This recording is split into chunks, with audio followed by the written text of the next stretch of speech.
Hola, muy buenas noches, bienvenidos al programa Cine en Blanco y Negro, que a continuación les va a ofrecer la película Cuerpo y Alma, una película del año 1947 dirigida por Robert Rosen, su segunda película, y con un guión extraordinario de Abraham Polonsky. Yo creo que además de estas dos piezas fundamentales en la película, aparte del reparto, está también James Wong Howe, que es el operador, uno de los más grandes camarógrafos, como se decía antes, del cine y sobre todo del cine negro. Esta película en ese aspecto participa mucho del cine negro en cuanto al contraste continuado de luces y sombras. Pero creo que hay una figura fundamental aquí que es Abraham Polonsky. Es un escritor, fue un escritor magnífico, un gran guionista, profesor de la universidad y que aquí se enfrenta con un guión extraordinario, original. Y después de esto tenía abiertas las puertas para dirigir y así lo hizo. Hizo una película, Force of Evil, naturalmente con su íntimo amigo John Garfield, que es una de las obras maestras del cine negro, sin ningún género de dudas, pero tuvo la desgracia de que cayó sobre él McCarthy y fue uno de los más perjudicados. De toda la gente que podamos hablar de la caza de brujas de McCarthy, Polonsky fue el más perjudicado, porque cuando volvió a hacer cine 20 y tantos años después, gracias también a Robert Redford, que se empeñó en que él dirigiera aquella película Billy Boy acaba de llegar, o Billy Boy está aquí, evidentemente había cambiado el tiempo y había cambiado el cine. La película está muy bien hecha, pero ya digamos que se llevaban otro tipo de producciones. Aún así había hecho hacía poco tiempo un guión que se llamaba Madigan, una película de Donald Siegel magnífica con Henry Fonda y Richard Widmark. Con esto no quiero decir que Rosen, que está empezando su carrera, su segunda película, no hiciera un magnífico trabajo, sobre todo de dirección de actores. Estaba toda la izquierda de Nueva York, todo el Group Theater, Ann Revere, estaba John Garfield, Art Smith, toda la gente que había construido pues ese Group Theater, de donde estaba por supuesto pues toda la gente que tenía ese tipo de ideas, que había llegado curiosamente, y esto no lo vio nunca bien McCarthy, precisamente de la Unión Soviética vía Stanislavski y vía Meyerhold y vía toda la gente que, según decían ellos, en el Actor Studio les lavaban el cerebro. La película es realmente magnífica, tiene una gran tensión y yo creo que en otras que hemos hecho aquí con anterioridad y casi con las mismas personas, como verán ahora, le ganan que el guión realmente es espléndido. John Garfield era un actor sensacional y Lily Palmer está magnífica, pero verdaderamente magnífica. Tiene una sensualidad y una carnalidad un poco inhabituales para esos años 40. David Gistau, muy buenas noches. ¿Qué tal? Buenas noches. Tú eres uno de los que estuviste aquí con la película Golden Boy, a la caída y otras de boxeo. Pero esta tiene más que ver con Golden Boy, ¿no? Aunque no es una obra de teatro. Hay escenas concretas que parecen calcadas, que se parecen muchísimo. Esta película, como dices, tiene un guión estupendo de Polonsky. El guión, además, es buenísimo desde el principio, porque yo he visto, y esto es un recurso muy novelesco también, he visto pocas películas que sean capaces de plantear tantas incógnitas en tan poco tiempo para luego resolverlas con un flashback que estás obligado a ver. Porque hasta cuando el boxeador dormido balbucea el nombre de alguien, las cicatrices, la forma en que la película plantea un conflicto por resolver en apenas una secuencia inicial, me parece un prodigio de guión y me parece un recurso muy literario. Esta película, en ese sentido, también está muy bien ambientada. Los billares preludian El Buscavidas, que es otra película que la mejor más tarde de hará Rosen. Claro. Está muy bien ambientado el barrio, pero tiene un problema esta película de la cual ella no es culpable, que es que cuando la ves ahora parece reiterativa. Y parece reiterativa porque inventa un género con arquetipos como el empresario canalla que es capaz de decir que los boxeadores le gustan tanto como los caballos, la madre, la novia buena, una serie de personajes arquetípicos que luego se van a repetir en muchas películas, entre ellas Golden Boy. E incluso la tentación, la tensión fáustica que tiene el personaje, que toda la película es eso, hay una parte de su vida buena, una parte de su vida mala, en la que gana dinero y en la otra en la que se salva moralmente. Entonces, esa tensión fáustica... Cuerpo y alma. Pues exactamente, la novia frívola que le quiere extraer el dinero y la que le ama de verdad. En fin, toda esa arquitectura maniquea de la historia luego se va a repetir también mucho en muchas películas, el personaje sometido a esa tensión. Entonces, en ese sentido, esta película suena un poco reiterativa, como digo, pero que no es culpa suya. Hay que intentar verla habiéndose limpiado primero la cabeza de recuerdos de otras películas. Pero en general me parece una película magnífica y he visto en el cine, incluso Toro Salvaje, que se le parece mucho, he visto en el cine pocos actores capaces de hacer de boxeador, tener la estampa de un boxeador, como Garfield en esta. Y eso, aun cuando muchos de los combates no están rodados de una forma muy convincente. El boxeo en sí aparece poco. El combate final, el combate final sí es más Sí, veraz. primeros planos. Pero los demás no siempre son afortunados. Pero Garfield como boxeador tiene mucho más que en Golden Boy, desde luego. Bueno, ya sabes que Garfield estrenó Golden Boy en teatro. Sí, sí. O sea que le Tiene iba muy tiene bien. la cara de boxeador, Tiene tiene la cara de estampa boxeador. Señor Cuartango, don Pedro, muy buenas. Buenas. Usted también estuvo participando porque le Sí. gusta también mucho el boxeo y el deporte en general, ¿no? Sí, me encanta el boxeo. ¿Qué te parece Cuerpo y Alma? Pues me parece una gran película y yo creo que el éxito de esta película es que, como sugería David, reúne todos los arquetipos. Tenemos el boxeador que lucha por la fama y el dinero, la mujer fatal, tenemos el promotor perverso que le corrompe, tenemos el amigo desinteresado que es capaz incluso de dar la vida por él. En fin, todos los arquetipos que aparecen, la influencia de la madre. la influencia de la madre, que es un personaje maravillosamente encarnado por Anne Revere, que yo creo que hace un gran papel. Todos esos arquetipos que están habitualmente en las películas de boxeo están en esta película, están magistralmente plasmados, y yo creo que precisamente el hecho de ser una película tan arquetípica de boxeo es lo que constituye su mayor grandeza. La película es la historia de una ascensión y una caída. Es la historia de Charlie Davis, que lucha por superarse a sí mismo, por ser famoso, por tener éxito y lo consigue, pero a la vez que consigue eso, destruye todo lo que ama. Destruye a su madre, a su mujer. En ese aspecto la película tiene un componente melodramático, pero bueno, yo creo que, como decía David, es una película muy bien filmada, muy bien fotografiada, con escenas de boxeo muy realistas. Yo creo que son superiores a Más dura será la caída o Golden Boy. Las escenas de boxeo están mejor hechas, y quizá porque John Garfield tiene efectivamente en la pantalla da más la apariencia de un boxeador profesional. Bueno, vamos a ver la película y más tarde opinaremos un poco, pero bueno, yo ya anticipo que es una de las, creo sin duda, de las 4 o 5 mejores películas de boxeo de la historia del cine. No sé si tú estás de acuerdo. Estoy absolutamente de acuerdo, muchas gracias. Juan Antonio Gómez Angulo, buenas noches. Muy buenas noches. No, Juan Antonio Gómez Angulo no está aquí porque haya sido secretario de Estado de Deportes y que le encanta y conoce mucho, sino porque era otro de los colaboradores que teníamos en el programa Qué grande es el cine, que durante 10 años se puso en la 2 de Televisión Española y ahora vuelve otra vez con nosotros, ahora aquí en Telemadrid. Y bueno, dinos antes de que veamos la película un par de pinceladas sobre Cuerpo y Alma. Pues creo, falta un nombre que no has citado en el equipo de producción de la película, que es un nombre que luego será un gran director, que es el ayudante de dirección Robert Aldrich. Es un clásico del cine negro.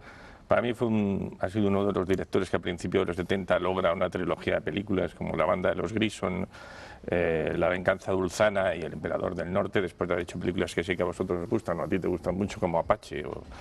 Robert Aldrich es el ayudante de dirección. El beso mortal, esa sí que es buena. Sí, que fue de Baby Jane. Bueno.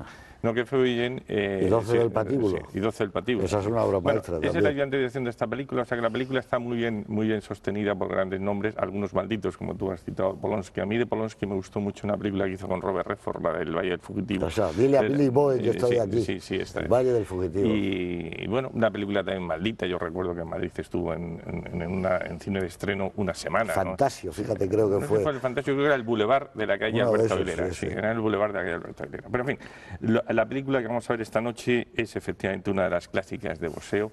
El boxeo ha sido el deporte, bueno, el deporte quizá más literario, más cinematográfico, más plástico, ha sido el deporte, digamos, más cercano a lo que llamamos cultura de los que existen. Bueno, pues quizá porque se pueda colgar en la brecha del boxeo un melodrama como el que vamos a ver esta noche, ¿no? Serán muchos arquetipos, como habéis dicho. Podría haberse colgado de otra historia, tras las bambalinas, de teatro y tal, pero el boxeo tiene ese punto de mitificación del héroe que sube, que cae, y esto el boxeo se presta, ¿no? Quizá le falta en eso coincido con David, alguna escena de boxeo más plástica. En eso yo creo que Toro Salvaje, por ejemplo, es una película que la supera con creces. Es verdad que es una película que se rueda mucho tiempo después por un genio como Scorsese, pero creo que estamos ante una de las grandes clásicas del cine. A mí me ha hecho mucha ilusión volver a verla porque hacía tiempo que no veía Cuerpo y Alma, y en consecuencia creo que los espectadores van a disfrutar con esta película. Muy bien, muchas gracias. Pues vamos a ver Cuerpo y Alma. El arranque es es realmente, yo creo que inmejorable y demuestra lo que era el clasicismo del cine antes. Parece basado en un relato de Hemingway. El arranque es un campo de entrenamiento, por la noche el tipo que se viste sale, la ciudad, Nueva York, el barrio. El saco en la sombra Sí, es impresionante. esa imagen es bellísima, sí. Todo eso, pero parece puro Hemingway. Llega al barrio, ahí está la madre, la tienda de caramelos. Pero nada es en vano, ¿eh? Cada cosa que pasa te está planteando una incógnita. ¿Por qué se lleva mal con la madre? ¿Por qué se lleva mal? ¿Por qué Con tiene esa. cicatrices? ¿Cuál es el nombre que musita? Es que te tienes que quedar a verlo. Una precisión que solo lo hacía antes el cine clásico, que tú decías antes, y tú lo de Scorsese, que por supuesto el Raging Bull es una magnífica película, maravillosa, pero a lo mejor le falta la concisión y la precisión que tenían estas grandes películas cuando se filmaban, ¿no? Y nada, iban a ver a todo lo que era la izquierda americana de la cultura cinematográfica, todos prácticamente represaliados, Anne Revere, Arthur Smith, John Garfield, todos en ese mundo del Group Theater, que yo creo que eran buenísimos todos y que a partir de ahí hubo una escisión tremenda en todo lo que era el cine. Pero esta no es una película de Hollywood, es una película neoyorquina, hecha por gente neoyorquina y rodada en platos de Nueva York. Con todos ustedes, Cuerpo y Alma de Robert Rosen, 1947.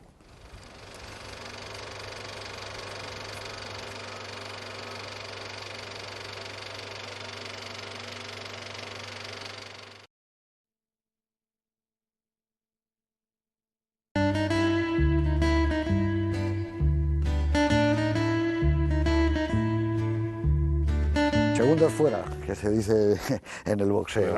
Estamos aquí, hemos vuelto de Nueva York, del Madison Square Garden, el Madison de verdad, el que estaba en la 50 con la octava avenida, que ese era el tercer Madison que hubo. Ahora hay un cuarto que está en la estación de Pensilvania, pero ya no tiene nada que ver con este, que era muy, muy especial. La película es del año 47, cuando todo este apogeo que está bulliendo en el Group Theater de Nueva York.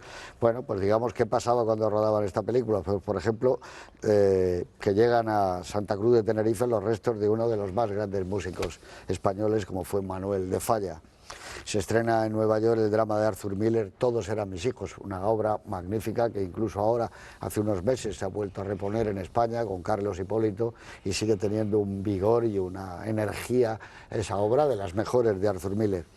Muere en Francia a los 80 años, justo en el sur de Francia, uno de los grandes maestros del color y yo diría de los amarillos, Pierre Bonnard, a quien habían impresionado enormemente los dibujos y las pinturas japonesas. Bonnard, si uno tiene la posibilidad de verlo, por ejemplo, me parece que en el MoMA neoyorquino hay varios cuadros de él, es uno de los grandes pintores del colorido que ha podido dar este siglo, ¿no? Y también muere un amigo de David Gistau, Alfonso Capone, que te gusta mucho, ¿verdad? Un maestro, un modelo.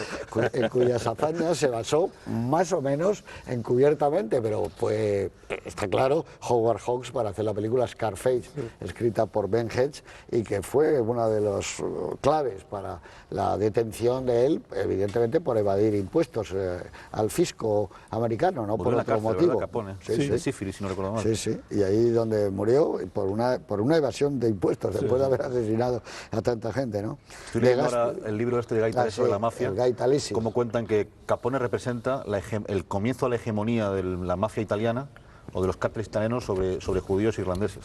Claro, empieza en Chicago y de ahí ya se propaga el poder italiano. Es una obra maestra, Honrarás a tu padre, de Talese, que es un premio, es un libro muy laureado. Esa sí me gusta mucho a mí, pero yo creo que en cambio estaba sobre no sé... Sobredimensionado. Sí, no sé, demasiado overacting que dicen los actores, el de los relatos. Está muy bien el de hoy ha cogido un resfriado Sinatra, bueno, ese es muy bueno, pero los otros no te creas. El de Floyd Patterson es muy bueno. Todos los que tienen que ver con el boxeo y con el deporte, que es lo que él hacía. Hay otro muy bueno también del jefe de obituarios del New York Times, que me parece maravilloso. A mí me gusta mucho ese libro, pero bueno, yo creo que Honrarás a tu padre es una obra maestra que yo creo que es pero ha habido una corriente que por supuesto respetable, que lo pone por encima, por ejemplo, de Tom Wolfe. No, pero se ha puesto de moda la izquierda exquisita de Tom Wolfe, eso es prodigioso. Lo de los tuneados de los coches, todo aquello que hizo Tom Wolfe. No, para que Gaitales acaba de ser descubierto. Lo de ahora está muy bien, pero Honrarás a tu padre es una obra maestra, eso estamos de acuerdo. Y en eso que ha hecho también sobre el mundo del sexo americano, La mujer de tu prójimo. Eso es fantástico. Es un gran libro fantástico que, por cierto, yo creo que le costó la separación separación de su mujer. Pero un montón de amigas nuevas en la agenda. Sí, bueno, pues en el 47, para terminar, se estrena una de las obras más polémicas de la segunda mitad del siglo XX, Las criadas de Jean Genet, que se han ido poniendo prácticamente pues, en todo el mundo, ¿no? Se publica también una novela de culto de Malcolm Lowry, Bajo el volcán, que la quiso hacer en cine Luis Buñuel y acabó filmándola John Huston. Y que no tuvo mucho éxito cuando se puso. Complicada adaptación, la novela y todo el mundo de Firmin. Aquel Firmin que es el cónsul. El cónsul. El cónsul, ¿no? Esa es la mítica frase de era uno de esos días en que el cónsul había bebido hasta la sobriedad. Aún así, la novela es increíble, yo creo, es un clásico. Hombre, una de las mejores novelas del siglo XX. Under the Volcano, ¿no? Hawái, a 4.000 kilómetros de California, pasa a convertirse en estado norteamericano en el año 47 y digamos, esto tú que eres un gran aficionado, que es el año que el toro islero de la ganadería de Miura mata a Manuel Rodríguez Manolete en la plaza de Linares, año 47. ¿El 30 de agosto fue? No, fue el 29 de agosto. No, el 30 fue el 28-29 de agosto. Era un domingo. Y se sigue, fue grande Manolete, que todavía en esa fecha en todas las plazas de toros de España, cuando se guarda un minuto de silencio en su memoria, del mismo modo que se guarda un minuto de silencio por Joselito el Gallo. Y fue el año, y terminamos, que se inaugura el Festival Cinematográfico de Cannes, que ha pasado a ser no ya el número 1 del mundo, sino uno de los acontecimientos con los Oscars de lo que es hoy día el cine. Y vamos a seguir con la película y con ese mundo de barrio que a mí me encanta, porque es un mundo de decorado, pero que yo no sé, lo transmite muy bien. Esa tienda de candies que dicen ellos, ¿no? De los caramelos, de las golosinas, la madre, el vestuario, es muy bueno. La manera en que están vestidos. Porque, la por tienda ejemplo, es uno de los puntos de semejanza con Conlegón, ¿te acuerdas? Claro, porque es lo mismo, es que tenía una tienda, el padre también. Y la figura del padre, hay un momento, una escena el mundo de los judíos, en que saca $5 de la caja para dárselos para que se compre la equipación de boxeo. $5 era dinero. $10 eran. $10, pero esa escena es tremenda, ¿no? Porque cuando la cámara se queda enfocando al padre, sabes que va a pasar algo, ves la ternura del padre cerrando la caja y a continuación, visto los espectadores, ya es la bomba esta que destruye la tienda, ¿no? Es una escena, me parece dura. Sí, hablábamos de la mafia, esa bomba y ese coche, que uno entiende que han tirado una bomba porque alguien no ha pagado la protección o algo parecido, es de una forma muy sutil la irrupción argumental de algo que también estaba en esos barrios en aquella época y de lo cual también habla Talese, que son la mano negra, la primera entrada de la mafia, de cómo vuelan bares que no pagan y demás. Muy sutilmente te cuentan eso. Sí, pero queda, no se sabe si la bomba, no queda fíjate, apuntado. Juan Antonio, es curioso que el boxeo arrastra un tipo de cine social metido al boxeo, un tipo de cine negro, un tipo de cine de gángster. Es que es curioso, ¿no? Bueno, Porque es que era el mundo que rodeaba. Sí, no, pero por ejemplo, con otros deportes, el béisbol, que haces, por ejemplo, lo de los Yankees, aquella película de Gary Cooper, con otro tipo de deporte no arrastra tanto como el boxeo. Tiene un problema el béisbol. El boxeo son los bajos fondos. Pero es muy difícil cargar tanto argumento en un solo personaje en deportes que son de equipo. Bueno, claro. En un deporte, en el béisbol no eres tú, eres tu equipo. Pero aunque hagas el orgullo de los Yankees, que es la vida de aquella que hizo Gary Cooper, no es lo mismo el fútbol, tampoco. Yo creo que es por eso, porque la figura es mucho más individualizada, la figura del boxeador. Yo creo porque es evidente que el mundo del boxeo tiene un trasfondo negro, tiene unos bajos fondos. En esta película se la lucha por la vida, la supervivencia, la tirar para arriba. Sí que es muy importante en esta película, yo creo, perder un momento resaltando el contexto político. La película está hecha en el año 47 y hay que recordar que 4 años después se creó el Comité McCarthy y que tanto Polanski, el guionista, como Robert Rosen tuvieron que declarar ante el comité. Rosen tuvo que declarar 2 veces. Finalmente aceptó colaborar y tuvo que marcharse de Estados Unidos amargado. Pero soltó todos los nombres. Soltó, sí, colaboró. Cosa que Polanski no hizo. No hizo y fue a la cárcel, igual que Dashiell Hammett, que se negó a contestar a las preguntas y fue enviado a la cárcel. Yo creo que, como tú decías, esta es una película de la izquierda neoyorquina, una película de denuncia social, de cine comprometido, en el que no hay una denuncia expresa de la corrupción ni de los trasfondos de poder, pero sí que está todo sutilmente sugerido. Claro, tú ten en cuenta que la otra que hablábamos, el Golden Boy, es una película de Clifford Edwards. En cuanto a la compra de los combates, hay una denuncia clarísimamente expresa, ¿no? Eso sí. los trasfondos. Yo es que en esto de los trasfondos cada vez creo menos, ¿no? Porque también, por ejemplo, hablando de, como decías ahora, los sucesos del 47, el mundo de los toros también tiene fama de tener un trasfondo, pero se resuelve, por ejemplo, en ese caso en que hay 3 o 4 poderosos que dominan un poco el negocio, ¿no? Pero no sucede al final en el caso de los toros en el ruedo, ni en el caso del ring, ¿no? Aunque es un deporte ya el boxeo que en España al menos, pues, desgraciadamente ha caído, que se pueda decir eso, ¿no? Al final el que gana pues es el que gana, ¿no? Hombre, el boxeo hoy día, por ejemplo, ha sido muy contenido y yo creo que se han privado de grandes campeones los cubanos, porque realmente el régimen cubano, y yo he tenido oportunidad de verlo, tiene unos campos de entrenamiento sensacionales, tiene unos grandísimos campeones olímpicos. Yo recuerdo en los Juegos Olímpicos que me tocó vivir, que fueron en Sydney, en una mañana Cuba consigue 8 medallas, nada más que en, pero no saltaban, en sí, boxeo. Ahí está en Sabón, pero no saltaban al profesionalismo. No saltaban al profesionalismo porque los retenían y los tenían, bueno, grandísimos campeones, ¿no? Tú ya sabes que quiso pelear Cassius Clay con el gran campeón de ellos, sí.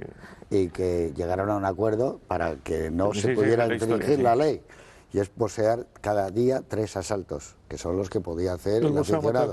Y si esos 3 asaltos no había cao, al día siguiente otros 3, hasta llegar a los 15 de entonces. Sí, hasta los 15 de entonces. Pero le daban $1 millón, pero al final la revolución triunfó y él dijo que no, y se quedó. Y Sabón ha ganado 3 Olimpiadas. Sabón ganó en Barcelona. 3 Olimpiadas ha ganado. En boxeo cubano es maravilloso, pero fíjate antes lo que era Kid Chocolate, Kid Gavilán, Kid Tunero, los eran todos. Es un boxeo muy alegre, es un boxeo muy de Cassius Clay, era el boxeo cubano.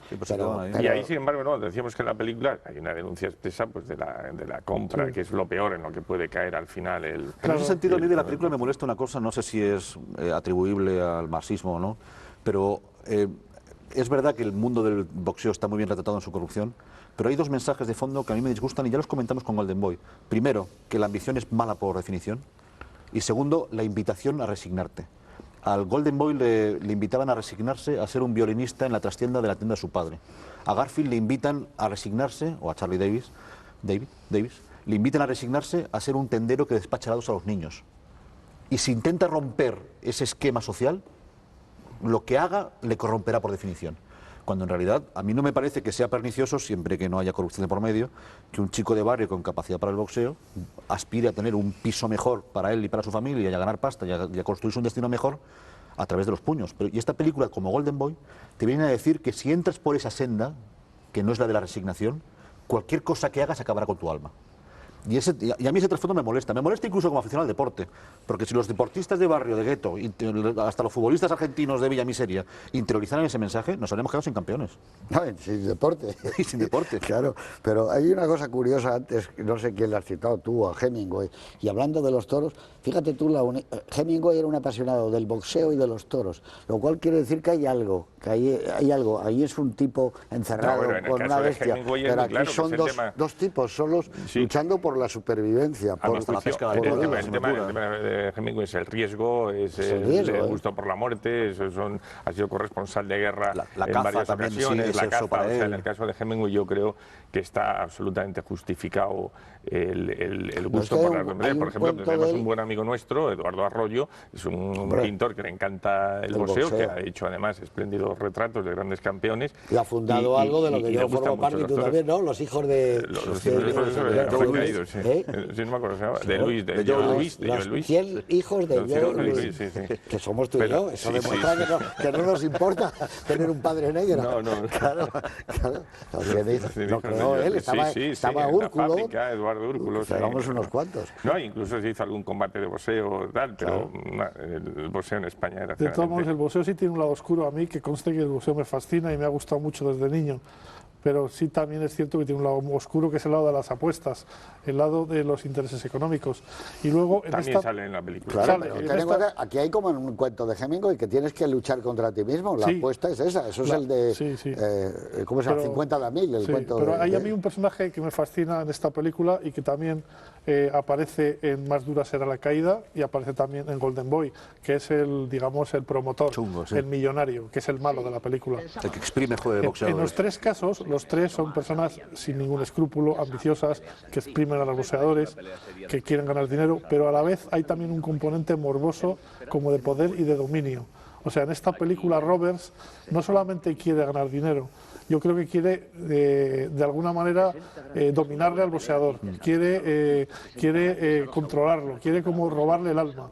Yo creo que ese componente sí, ahí está lo de Fausto, que yo decía. fáustico está muy bien visto. Ese componente fáustico está también en esta película de boxeo y en otras muchas. Fíjate además, eso que dice está respaldado por la entrada de Roberts en la casa cuando conoce a la madre. Fíjate que en 5 minutos se hace con la vida de todos ellos. Le dice a la novia que no se case, a la madre que cierre la tienda, a la otra que se compre un abrigo, y a todos los tienta con lo que él sabe que es el señuelo irresistible, el dinero.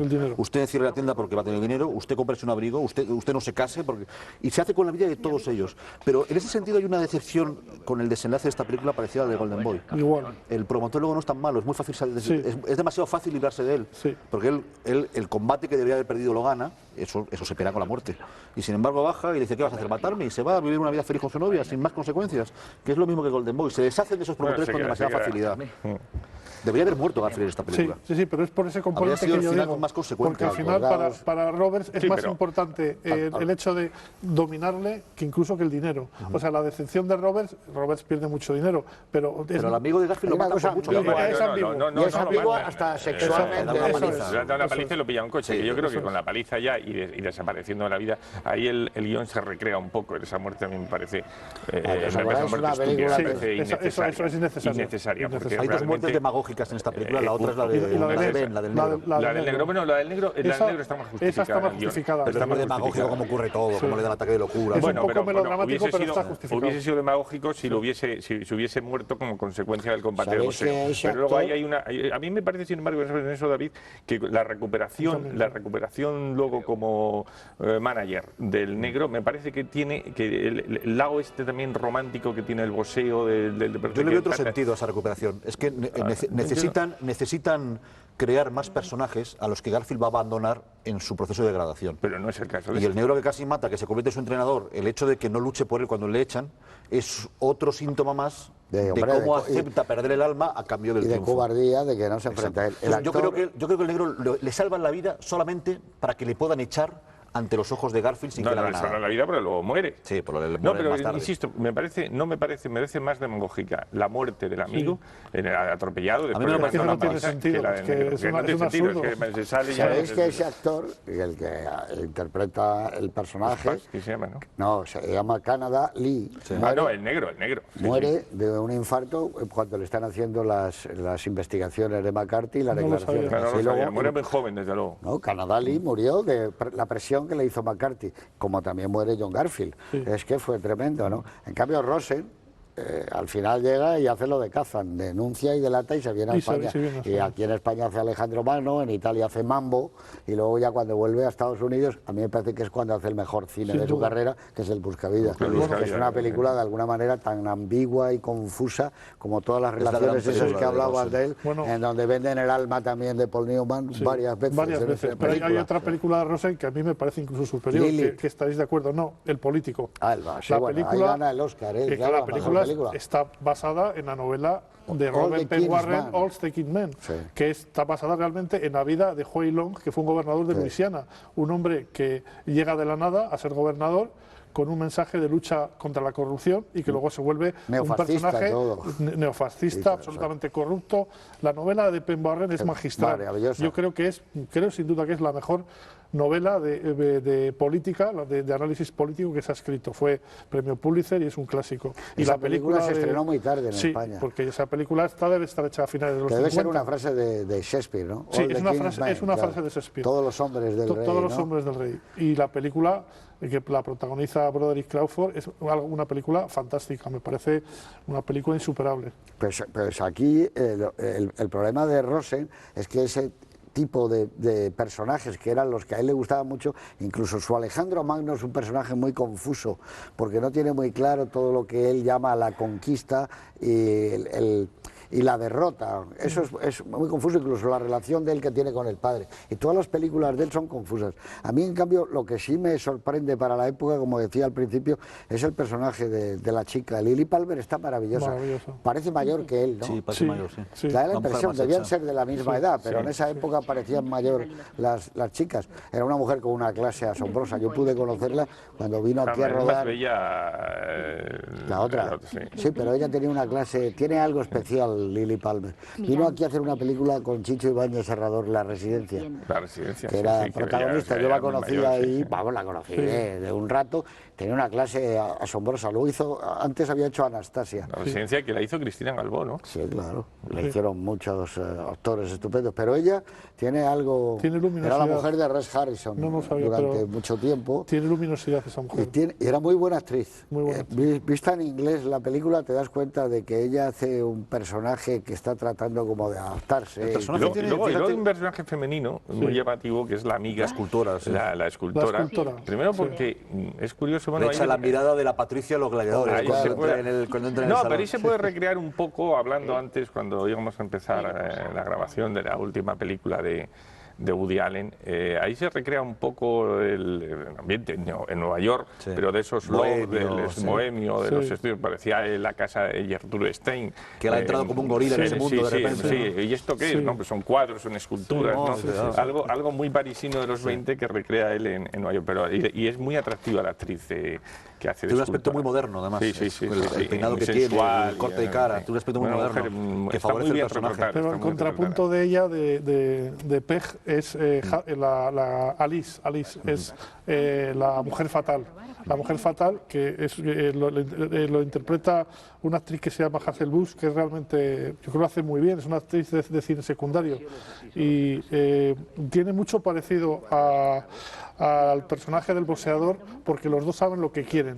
Y ella lo dice, el amante, el personaje que encarna William Conrad, el primer promotor, le reprocha que flirtee con el boxeador y ella le dice que ella va a hacer lo que sea para conquistarlo porque lo tiene muy claro. No, ahí las conversaciones son totalmente descarnadas, sobre todo cuando este primer promotor intenta recuperar a la mujer fatal. Eso es. Cuando dice, los idiotas pasan, yo sigo aquí, siempre habrá alguien a quien sacar la pasta, tus boxeadores acaban, yo continúo, yo te garantizo un futuro mejor que ellos. En ese sentido no hay engaño ninguno, son conversaciones muy descarnadas. Y luego incluso hay otro diálogo, no sé si a continuación de este, entre los dos, que ya al margen del boxeo, en la relación hombre-mujer, que es muy duro, donde él dice también alguna frase, ya estoy harto de ser el que siempre cede, una cosa de este tipo, y el famoso canon, ¿no? El William Conrad, que está jovencísimo, y no es un papel que está muy definido en la película. Es el que hizo Forajidos al principio de la barra, la imagen es acodado en la barra. Es un personaje ambiguo en la película, es bueno ambiguo, y es malo, ambiguo, es malo, porque luego tiene algunos gestos de humanidad. Pero yo creo que la verdad es que la película, como tú decías, está llena de diálogos chispeantes, llenos de ingenio. La película en eso recuerda Más duras a la caída, que tiene también y una cosa que yo os decía antes, Pedro, que hay un guión algo literario. Yo creo es un guión literario. Es un guión muy bueno, el arranque que es muy novelesco. Y que dice muchas cosas. Tú la escuchas con detenimiento y dices, no son diálogos de estos de hola, ¿cómo estás? Vale, tío, esas cosas de ahora. No, son diálogos de un escritor. Pero que hay una cosa que a mí siempre me gusta, que hace muy bien el cine americano, y es la gente cuando triunfa se transforma. Tú has visto los trajes que lleva él, el abrigo, el abrigo. Es distinto, ya tienes dólares, ya te compras la casa. Pero sobre todo, cómo visten de otra manera. Es un traje de $100, esa cosa que así como otros escenarios, otros son en fin, más corrientes, la decoración que logran en la casa de ella es una auténtica maravilla. Es muy abrupto el cambio de estatus, porque él vuelve de su gira de un año y cómo ha cambiado de ambiente. Además, en ese sentido, su evolución, el primer promotor, que es un malo relativo, también permite otra visión desesperanzada, que es cuanto más lejos llegas en el boxeo, peores son los malos que te vas encontrando. El personaje el primer promotor es el malo de barrio, el que te encuentras en los billares. Y según vas ascendiendo aparece otro malo mucho peor que ya lleva un tipo al lado, un gorila, que va con un traje mejor. Entonces cuanto más lejos llegas, peor es la gente que va tomando el control de ti. Sin duda. Ya dejan que es otra visión un poco desesperanzada. Y antes me quedé con ganas, cuando hablabais de su novia, es un personaje que justamente me gusta, porque tiene una visión moral de su novio que contradice lo que yo dije antes. Es decir, a ella no le importa que boxee. Claro, lo que le importa es que se corrompa. Pero su visión no es... igual que la madre odia el boxeo, porque no quiere que su hijo se gane el dinero con la violencia, su esposa le llama tigre, o su novia le llama tigre, no le importa que sea boxeador. Lo que no quiero es que pierda el alma, que se corrompa, que pierda posta. Sí. Y a mí eso me gusta, porque matiza un poco ese maniqueísmo muy esquemático de que los que están en el boxeo son todos malos por definición, bueno, menos el amigo que muere, y la única forma de no juntarse con gente mala y de no ser malo es no ser boxeador. No, porque la mujer admite el boxeo, lo que no admite es la corrupción que acarrea. Claro. Luego, en la película, creo que no está del todo bien resuelto, porque se puede hacer, ya sería de otro modo distinto. Lo que resuelve en pocos segundos, que ni siquiera minutos, cómo se liquida el dinero en los billetes volando y tal. Bueno, ahí se podría...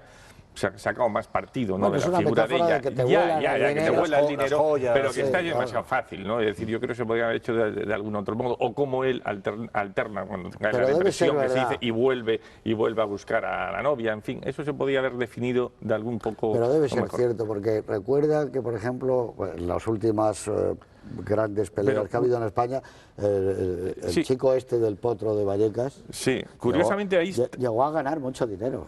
Incluso sí, Sarasola le había hecho una promesa de que le dejaría alguna bolsa de 100 millones de la época. Estamos hablando de hace 20 años. El campeón del mundo gana mucho dinero. Sí, mucho dinero. Y eso se ha perdido. Pero ahí, en Estados Unidos. Yo creo que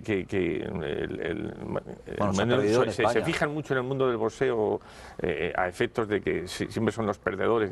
Se podría también ampliar a otros muchos sectores. Sí, no pero como dice David, Juan Antonio, sí, gana hay muchos casos. No, es que Manny Pacquiao puede ganar por una pelea 20 y tantos millones o 30 millones a Mayweather. 30 millones de dólares. Y las bolsas de Tyson, de Foreman. ¿Y dónde está la bolsa de Tyson? Bueno, ¿Y desaparece? No, pero desaparece. Es real, no tenemos más que ver la historia del boxeo. Y vamos a poner varios ejemplos. Joe Louis acabó en la ruina absoluta hasta el punto de que Max Schmeling le enviaba dinero de Alemania. Otra figura literaria. Otro caso paradigmático, Joe Frazier, como Mohamed Ali le ayudó años después cuando estaba en la miseria. Y hay un montón de boxeadores. Aquí en España hemos visto el caso de Urtain. Yo a Urtain le he visto de portero de una discoteca de Burgos. Que se le cayó el alma a los pies. Y ganó mucho dinero. Y luego la terrible muerte. Y la película, hay que recordar la película de Sumen, primero porque citar a Sumen en un programa de cine siempre está viendo Urtain, el rey de la selva, o así.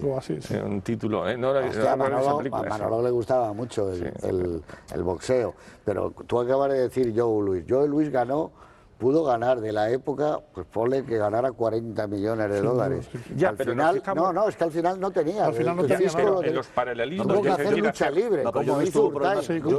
Yo Luis tuvo problemas con Hacienda, que le denunciaron. Claro, todos han tenido problemas con Hacienda porque no pagaban. Pero bueno, tenido problemas de dilapidar tu dinero, de que te lo roben. Sí, pero el de Joe Louis fue con el Estado. El problema de Joe Louis fue con el Estado. No, hombre, una persona como Joe Louis, como dice José Luis, debió ganar cantidades ingentes de dinero. No se explica que a los 35 años o los 40 tuviera que mendigar. Existe siempre la leyenda negra. Varias mujeres, varios divorcios, todo. Ese es el entorno que devora al boxeador. Ahí surge un paralelismo una vez más con el mundo de los toros y el boxeo, donde también se conocen casos de gente que en el mundo del toro gana muchísimo dinero y se cree que luego caen en la ruina. No, eso puede darse algún caso, pero yo creo que hay gente que invierte bien el dinero, que aprovecha muy bien los años de trayectoria profesional brillante, o haber estado encima del escalafón, en el caso de... Yo creo que existe esa leyenda negra, gente cree, no, esta gana mucho dinero y luego se arruina. No siempre es así, ¿no?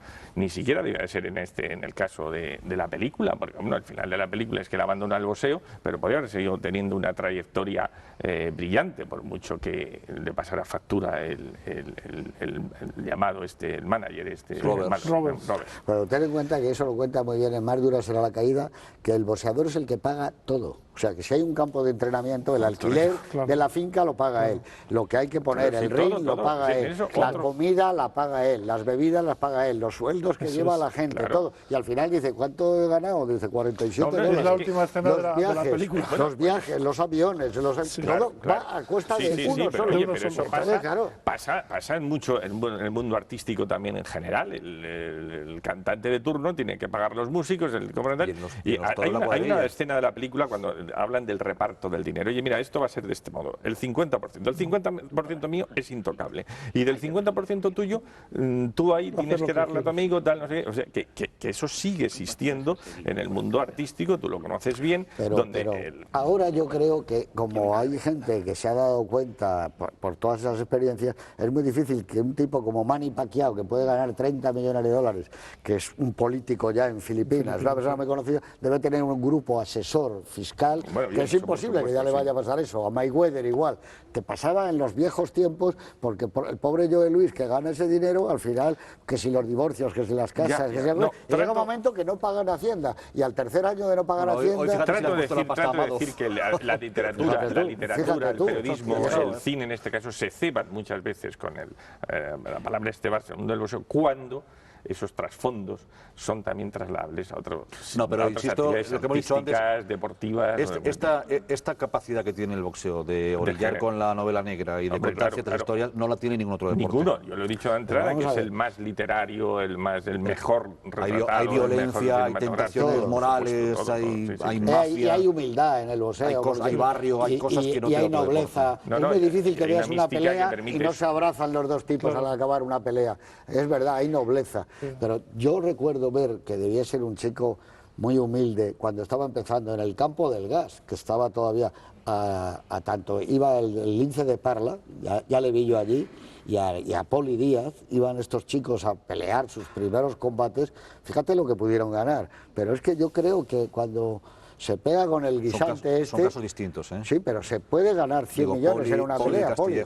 Pero Poli pudo ganar en una pelea 100 millones solo en una pelea. Pero Castillejo, por ejemplo, es un caso de exboxeador que tiene su vida muy bien armadita. Tiene un precioso gimnasio en Parla, escuela, pero hablo de que han ganado dinero. Que controla bien, que han ganado dinero, que depende luego si ese dinero no lo has empleado bien, no has pagado Hacienda, te lo han quitado por varios sitios. Ahora, sí es verdad que tú decías que está muy bien visto, José, que es que efectivamente, y en eso otro paralelismo más, perdóname con el tema del toro, es el que genera el dinero, es el que se juega la vida. Evidentemente, eso es así. Bueno, compáralo con lo que decían del entorno de Maradona cuando jugaba en Barcelona, que él tenía una enorme gaveta llena de billetes y toda la gente que vivía con él, que los amigos del barrio trasladados, se servían a puñados. Dice, me voy a comprar un coche, y se servían así en el cajón. Entonces, ¿cómo no vas, las mayores fortunas que puedas crear? ¿Cómo? Porque Maradona es otro tipo que ha perdido todo su dinero y lo ha rehecho varias veces en la vida. ¿Cómo no? Si tienes semejante banco de pirañas rodeándote y mordiendo todas tus ganancias, ¿cómo no vas a acabar con la fortuna dilapidada? Es imposible evitarlo. Yo tengo una anécdota muy bonita que recuerdo ahora al respecto. Cuando hablábamos de esto, yo vivía en Barcelona a finales de los años 70, trabajaba en un periódico y vivía en la calle Conde de Borrell, y todas las mañanas, cuando iba al trabajo, a las 8:30, le veía a Ben Ali, al famoso Ben Ali, que llegó a ser campeón de Europa, que pasaba por enfrente de mi portal y iba y abría una zapatería que tenía en la calle Urgel de Barcelona. Mimoun Ben Ali. Mimoun Ben Ali. Le vi yo ganar el título de Europa en la Plaza de Toros de Malaventas. Bueno, yo pensaba, evidentemente, bueno, por lo menos este hombre tiene una zapatería, tiene un negocio, y era pues una persona absolutamente metódica y puntual, que cada día llegaba con la llave y abría la zapatería. Eran los africanos, que eran muy buenos. Ben Booker segundo. También. Esos eran muy buenos, muy todos, ¿no? Eran unos... Pero luego hay otra cosa además que trae consigo el boxeo, que es que cuando llegas arriba a la cúspide, ya pasas a ser otra persona, eres the champ, como llaman, el campeón. Ya la gente, campeón, hola campeón, buenos días. Y eso te lo hace que piensas que tú eres otra persona. Y cuando pierdes eso, por lo que sea, porque hay otro que es mejor que tú, porque lo pierdes por la vida que... De repente te ves desvalido. Y eso está muy arraigado al boxeo, ¿no? Que también es un poco lo de los toros. Eres la figura, eres la estrella, además, eres el hombre que entra, no tienes que reservar mesa en restaurantes, vas a cualquier parte. Y cuando pierdes eso, es peor casi que perder el dinero, porque eres otra persona. Es que no es la esencia del boxeo. La esencia del boxeo es decir, en el boxeo siempre pierdes. Llega un momento que hay alguien más joven que te gana. Y siempre, o sea, más dura será la caída. ¿Te has fijado lo bien contado que está en la película? Lo fugaz que es ese ciclo y lo condenado que está a terminar. Está muy bien contado en la película cuando el campeón es Ben Chaplin y ponen el titular de periódico que es ¿cuánto va a tardar Ben Chaplin en darle un combate a Charles Davis? Y después es ¿cuánto va a tardar Charles Davis en darle un combate al otro? Son como van determinando la frontera de los ciclos, ¿no? El titular de periódico que determina tu llegada y tu marcha. El problema es que ese boxeo, y estaba en su apogeo en los años 40, ha desaparecido.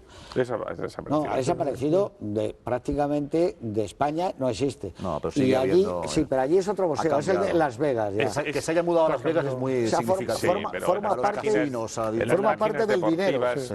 Forma parte que el del fútbol dinero. ha devorado todo en España, me imagino. No, en España no hay boxeo. No, hay boxeo a escala pequeña, las veladas estas las jugamos nosotros, pero no es comparable a esto. Pero en Estados Unidos sigue siendo un gigantesco negocio, obviamente.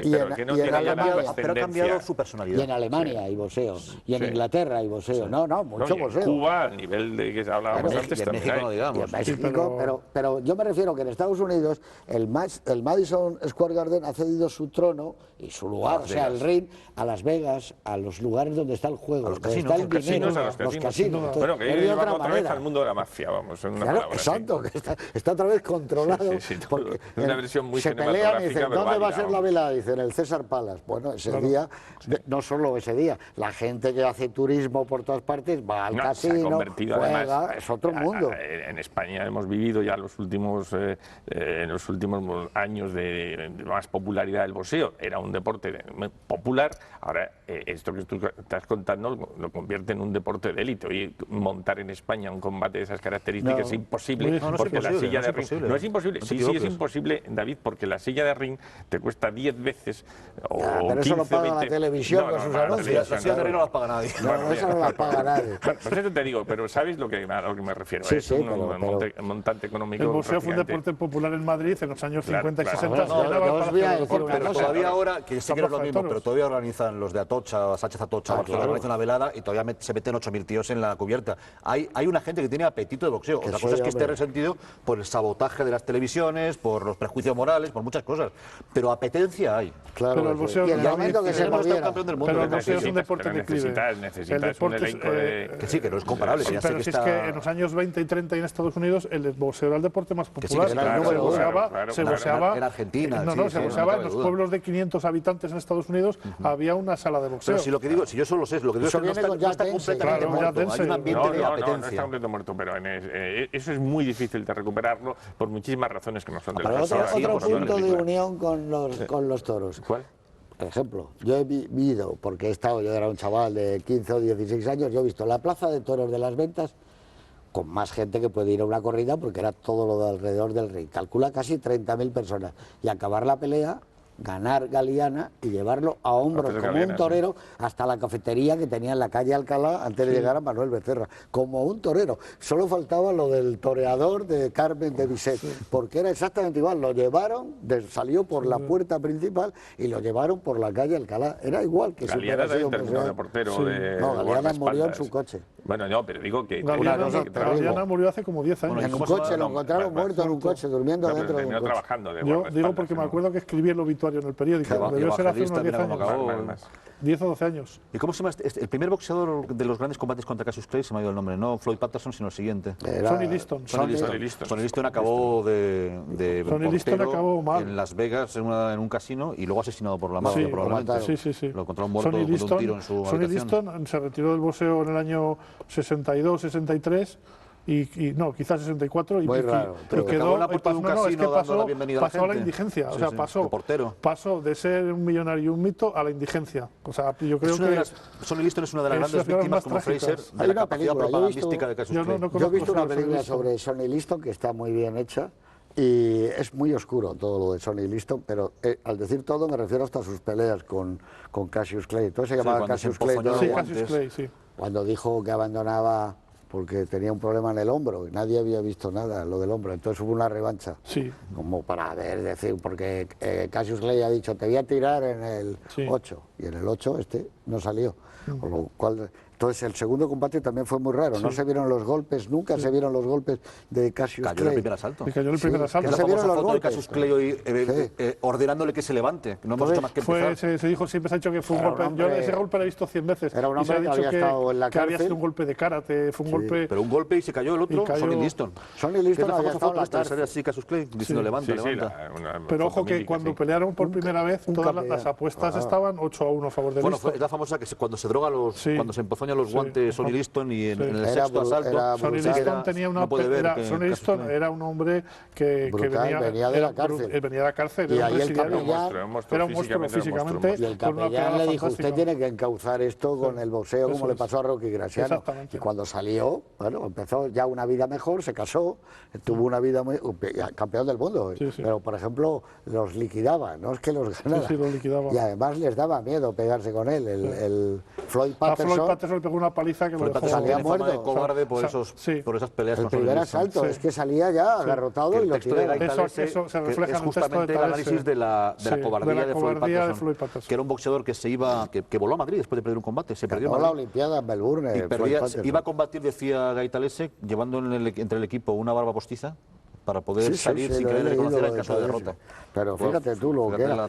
Cassius Clay, que está el hombre mal porque tiene tantas lesiones, es que se ha pegado con los tíos más duros. Y George Foreman, lo que era Foreman le tiró... Pero como mole física, yo creo que Sonny Liston era... y era una pegada de... Ojo con Fraser. Sonny Liston era como más era un... Pero más muscular. Fraser era un hombre más deportista. Pero también era una bestia de pegador. Era una mola de carne. Era una mole de carne, una mole de carne. Pero tú imagínate lo que era Foreman. Pero Foreman, que ahí sí que todo el mundo pensaba que el combate de Kinshasa lo iba a ganar él, había liquidado 2 veces al Smoking, al expreso de Filadelfia, John Frazier. En un asalto le tiró 4 veces, que ya cuando se paró la pelea. Era una cosa brutal. Bueno, fue campeón del mundo con 44 o 45 años. Sí, le cazó una mano a... Se pegaba como una... Probablemente el tipo con mayor pegada. Es que Cassius Clay ya tenía unos combates terribles, porque el famoso Thriller en Manila... Por cierto, te hago un comentario que también te hice cuando hicimos Golden Boy. La época en la que... Bueno, está Ben, es verdad. Pero la época en la que se transcurren estas películas son más de boxeadores blancos que negros. Sí, es que había menos. Los campeones son siempre blancos. Me imagino que Garfield, entendemos qué peso es Garfield en esta película, ¿no? Claro, mediano, yo creo que es peso medio. Y luego hubo más ya latinoamericanos. Y luego hay más, claro, se van cambiando según el hambre. Eso por donde va el hambre. En los años 30 y 40 había muchos boxeadores, italianos en Estados Unidos. Sí. Benvenuti y todos aquellos, Dewey Lloyd. Bueno, a ver, el plano que más te gusta a ti. Tengo la suerte de ser el primero. Ibas a coger el saco. Como soy el primero, me quedo con el mejor, que es la película, el saco que oscila, las sombras, esa cámara que se acerca al tipo que está durmiendo, y a partir de ahí, hasta que empieza el flashback, ya lo he dicho 3 veces hoy, todas las incógnitas que va sembrando el guión y que te obligan a permanecer ahí para resolverlas. A mí ese arranque de película me parece impresionante, me parece soberbio. Eso es el gran Yo os he robado la escena, es que yo tenía apuntada ¿Cuál es el tuyo? Es que no puedo decir otra porque esa es magistral, es insuperable. Entonces tengo que pensar cuál es la segunda. La persona que tienes que sentar aquí. Pues no sé, hombre, yo creo que la escena del hotel está muy bien cuando llega Roberts y les dice a cada uno lo que tiene que hacer. Esa escena también es impresionante, pero sin duda la más brillante es el comienzo. Es que yo creo que no hay ninguna duda. Es de una brillantez y es que además en 2 minutos está toda la película. Y lo bien filmada que está. Pero de hecho hay un afán de filmar de cierta manera que ya no ocurre esto en la película. O sea, está muy bien la sensación de volver a la vida, de cuando estás como concentrado mucho tiempo en un campo de lo que sea, y ver las luces, el neón, la ciudad, y dices, oye, esto es como si naciera yo otra vez. Bueno, y para ti, pues ¿tú hay un plano también al inicio, que es un plano picado de la habitación de la madre cuando sale de la casa, que aparece en la esquina de los billares, que es un plano muy de cine negro, muy de esa época, de los años 40, y es la mirada de la madre cuando él abandona la casa decididamente, cuando ha tenido la discusión, y creo que es al inicio de la película, ¿no? Y ese plano picado es un Nueva York muy de barrio, muy de la esquina y tal, y es un plano muy cinematográfico, creo, y muy de la época. Eso es bonito. Antes decías lo que significaba ser el campeón cuando vuelve al barrio, como si todo el mundo sale, le rodean, se sientan en su coche. Tiene muchos ejemplos, ¿no? Pero es que es una imagen bonita, lo de volver al barrio cuando eres el campeón, lo que significa en el barrio. Hay una escena que me gusta mucho, que es ella cuando entra en casa y ve que ha llegado él al principio de la película y no hay palabras, se va y se... Bueno, es la anterior a lo que yo te estoy diciendo. Pero fíjate, yo ahí tengo la duda de si ella ha visto a él o hace como si no le ha No la he visto, no la he visto. Yo creo que no la ha visto. Cuando deja la compra en la sí, mesa sí. no la ha visto. Yo creo que no la ha visto. Yo creo que no la ha visto. Sale el otro y al oír su voz le cambia la cara. Sí. Entonces Le ella cambia pasa la cara, del este y Es yo cuando creo le oye, es cuando cuando se le gira oye. Yo le creo que ella no lo ha Y le visto. cambia la cara, ¿eh? Sí, Está sí, estupenda. le cambia la Cierra cara. ahí. Está magnífica. Y ese plano es muy bonito, la cara de tensión de la madre y detrás, como en La Scorpio, y madre tiene detrás ellos dos un discutiendo. gesto muy duro Muy en toda la adusto en película. toda la película. Es muy Muy dura. adusto. muy Pero dura. Rever está Pero cuando muy entra bien. en casa al principio de la película, fíjate cómo la emoción se le cae el vaso y luego ya se rehace Que y contrasta, recuerda que tiene que estar enfadado. que contrasta con el gesto de bondad del padre. Sí. Y una cosa que El padre se creo- come una diatriba del hijo Sí, siempre, sí. cuando, Que le, creo cuando que le le pone va a como gustar ejemplo de lo que no quiere ser en la vida. Y a el otro Juan le da Antonio. los de... Creo que te va a gustar hacer esta referencia, porque hemos hablado de Guy Talesi y de toda esta gente que escribe de boxeo, pero yo sé que tú has sido un lector de como yo, de Fernando Vadillo y de Manolo Hombre, Alcántara, ¿y quién no? y escribían como los mejores, Sí, como sí, Los los mejores, Ángeles, los ¿verdad? mejores. ¿Quién no? En esos años, en los 60, cuando escribían ellos Es que las crónicas de boxeo, el periodismo deportivo ha tenido unos columnistas en España maravillosos, muy buenos. en España y en todo el Los mundo. hay ahora también. Y en todo el Vadillo mundo. tiene este libro Boxeo y Mafia que se parece mucho a todo esto de lo que estamos hablando, que es un gran libro. Y Pero cada es campana curioso, ha traído mucha gente buena. Y Sí, columnismo no, deportivo.